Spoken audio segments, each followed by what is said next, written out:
Oke, bismillahirrahmanirrahim. Assalamualaikum warahmatullahi wabarakatuh.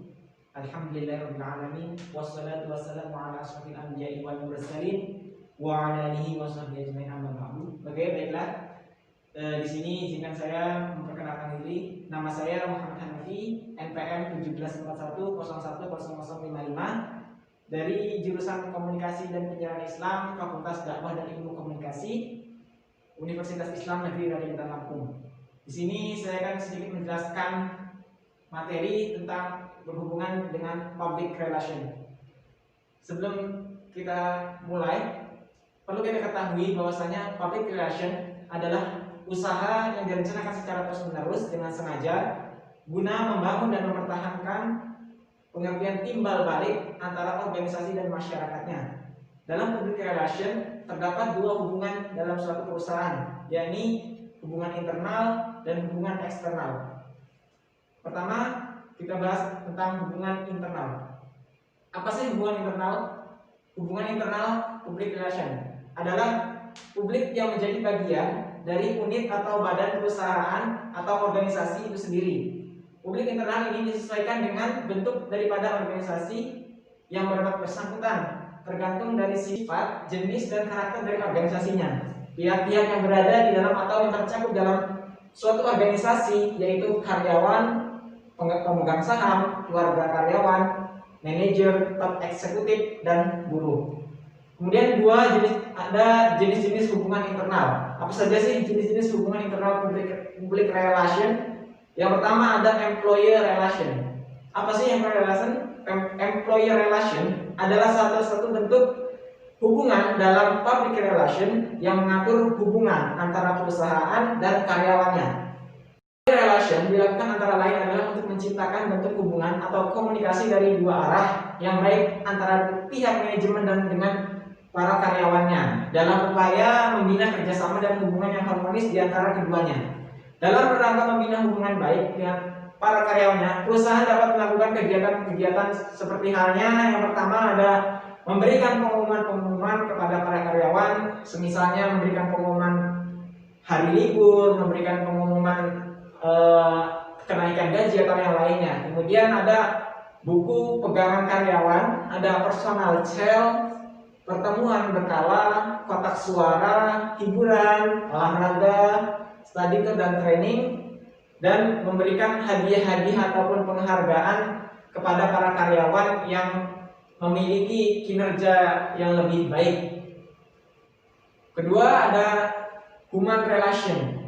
Apa sih human relation? Human relation adalah kegiatan public relation dalam rangka memelihara hubungan khusus antara sesama warga perusahaan secara informal sebagai manusia dengan tujuan untuk mempererat rasa persaudaraan dan kesetiakawanan dan meningkatkan rasa kesejahteraan dan kebahagiaan demi kepuasan bersama dan memotivasi pegawai.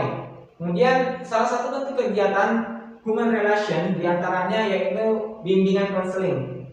Kegiatan ini bertujuan untuk membantu para karyawan dalam memecahkan masalahnya sendiri atau mengusahakan adanya suatu suasana yang menimbulkan keberanian untuk memecahkan masalah yang mungkin ada.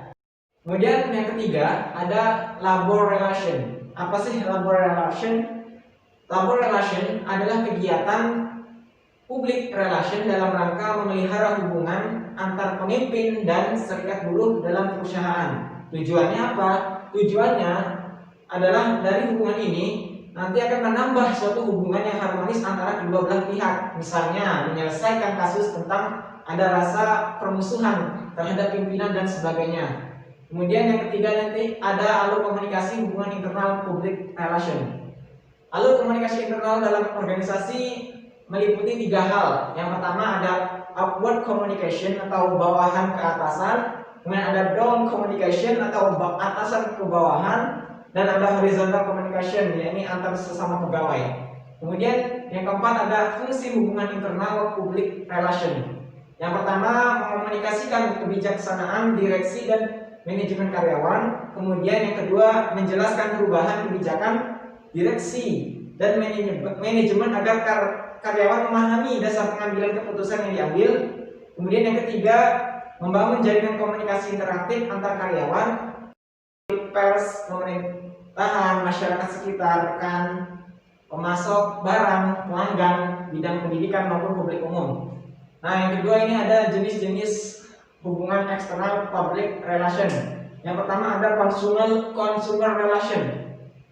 Consumer relation adalah kegiatan public relation dalam rangka mengatur dan memelihara hubungan baik dengan para konsumen agar produk yang kita buat dapat diterima dengan baik oleh para konsumen. Salah satu kegiatan consumer relation adalah pelayanan iklan, karena di samping mempromosikan hasil produksi perusahaan yang tentunya memberikan keuntungan di pihak perusahaan, juga ada keuntungan bagi pihak konsumer, yaitu bagi pihak konsumer merupakan input tentang bagaimana barang tersebut digunakan dan apa keuntungannya jika konsumer menggunakan barang tersebut. Ini ada yang kedua, yakni supplier relation, adalah kegiatan public relation dalam rangka mengatur dan memelihara hubungan dengan para leverancier agar kebutuhan organisasi atau perusahaan atau instansi dapat diterima dengan baik. Tujuan dari supplier relation yakni yang pertama ada membina kepentingan antara pemasok dan pembeli, kemudian ada yang menunjukkan kepada para pemasok bagaimana mereka dapat meningkatkan metode produksinya hingga meningkatkan pengembalian bersih mereka. Kemudian yang ketiga ada fresh relation.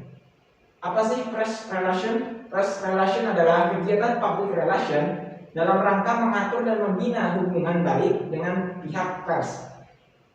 Pers relation harus mempunyai hubungan yang baik dengan pers sebab mereka mempunyai peran penting dalam kemajuan dan perkembangan perusahaan instansi yang menyangkut pemberitaan baik negatif maupun positif. Jadi pers merupakan kunci kesuksesan dari kegiatan press relation suatu perusahaan. Kemudian yang keempat ada government relation, adalah kegiatan public relation dalam rangka mengatur dan memelihara hubungan dengan pemerintah, baik pemerintah pusat, daerah atau dengan jabatan-jabatan resmi yang berhubungan dengan kegiatan perusahaan.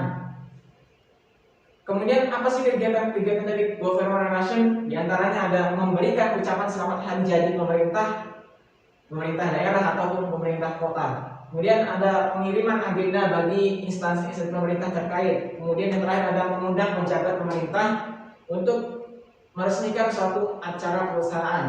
Kemudian jenis-jenis hubungan eksternal public relation yang kelima ada community relation, yakni kegiatan public relation dalam rangka mengatur dan memelihara hubungan baik dengan masyarakat setempat yang berhubungan dengan kegiatan-kegiatan perusahaan. Yang dimaksud dengan community di sini adalah masyarakat sekitar, masyarakat setempat ataupun tetangga. Kemudian apa saja sih kegiatan community relation? Di antaranya yakni memberikan beasiswa bagi yang memerlukan, khususnya bagi masyarakat sekeliling perusahaan, mendirikan sekolah-sekolah dalam usaha menggalakkan pendidikan, mendirikan asrama-asrama bagi mereka yang memerlukan, kemudian mendirikan tempat ibadah.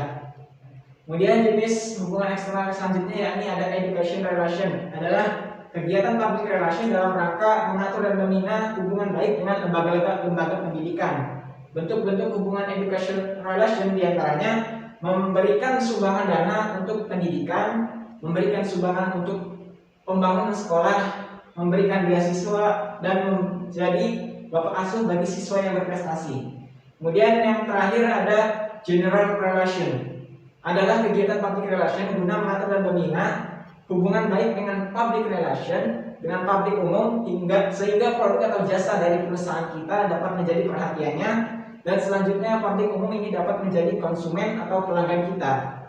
Kemudian di sini ada fungsi hubungan eksternal public relation. Di antaranya yang pertama ada mensosialisasikan kebijakan perusahaan kepada publik, kemudian menjelaskan hasil rapat umum pemegang saham, kemudian ada menjelaskan hasil dan diadakannya rapat umum luar biasa pemegang saham, kemudian ada membantu pemasaran untuk terciptanya citra produk, mensosialisasikan prestasi yang dicapai oleh perusahaan, mengembangkan program-program pengembangan masyarakat sebagai bentuk tanggung jawab perusahaan kepada publik, menyiapkan sarana bagi publik untuk melihat pemahaman secara langsung, dan menyiapkan sarana bagi pemerintah dan anggota DPR untuk melihat kinerja perusahaan. Baiklah, jadi dapat kita simpulkan dari materi di atas Bahwasanya secara umum dapat kita simpulkan bahwa kegiatan humas internal merupakan kegiatan yang ditunjukkan untuk publik internal, organisasi ataupun perusahaan. Sedangkan humas atau hubungan eksternal dalam public relation adalah sebaliknya, yakni kegiatan yang ditujukan untuk publik di luar organisasi atau perusahaan. Intinya kegiatan-kegiatan tersebut sangatlah bermanfaat bagi perusahaan ataupun organisasi itu sendiri. Baiklah, mungkin itu saja yang saya sampaikan. Kurang lebihnya saya mohon maaf. Semoga apa yang saya sampaikan itu menjadi ilmu yang bermanfaat. Wallahul muwaffiq ila aqwamit thoriq. Wassalamualaikum warahmatullahi wabarakatuh.